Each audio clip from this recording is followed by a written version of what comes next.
ಸ್ನೇಹಿತರೆ, ದೊಡ್ಡ ಯಾಚೇನ ಹಳ್ಳಿ ಅಂತ ಅಂದರೆ ಅದರ ಅರ್ಥ ಏನು ಗೊತ್ತಾ? ಸಂಸ್ಕೃತದ ಮೂಲ ಇದು, ವೇದಗಳ ಕಾಲದಿಂದನೂ ಇದೆ. ನಮ್ಮ ಮಂಡ್ಯಕ್ಕೆ ಮಂಡ್ಯ ಅನ್ನೋ ಹೆಸರು ಬಂದಿದ್ದು ಮಾಂಡವ್ಯ ಮಹಾ ಋಷಿಗಳಿಂದ. ಮತ್ತು ನೋಡಿ, ನಮ್ಮ ಮಂಡ್ಯ ಜಿಲ್ಲೆಯಲ್ಲಿ ಯಾಚೇನ ಹಳ್ಳಿ ಅನ್ನೋವು ಸುಮಾರು ಊರುಗಳಿದ್ದಾವೆ.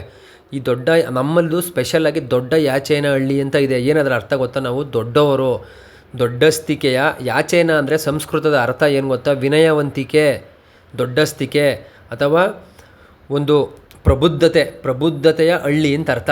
ಹಿಂದೆ ನಮ್ಮ ಊರಿನಲ್ಲಿ 3000-4000 ವರ್ಷದ ಹಿಂದೆ ಋಷಿಮುನಿಗಳು ಧ್ಯಾನಗಳನ್ನು ಮಾಡಿ ತಪಸ್ಸುಗಳನ್ನು ಮಾಡಿದಂಥ ಊರುಗಳು ನಮ್ಮವೆಲ್ಲ. ಆ ಒಂದು ಅರ್ಥವನ್ನು ಹೇಳೋದಕ್ಕೆ ನಾನು ಸುಮ್ಮನೆ ತಮಾಷೆಗೆ ಫಸ್ಟ್ ಆ ಥರ ಹೇಳಿದ್ದೆ. ಮತ್ತು ನಮ್ಮ ಊರಿನಲ್ಲಿರೋ ಗಣಪತಿ ದೇವಸ್ಥಾನ ಮಾಡಿರೋದಾಗ್ಬೋದು, ಚಂದ್ರಶೇಖರಣ್ಣವರು ಮತ್ತು ನಮ್ಮ ಪ್ರದೀಪಣ್ಣವರು ಜೊತೇಲಿ ನಿಂತು ಬೆಂಗಳೂರಿಗೆಲ್ಲ ಬಂದು ಎಷ್ಟೊಂದು ಕೆಲಸಗಳನ್ನು ಮಾಡಿದ್ದಾರೆ.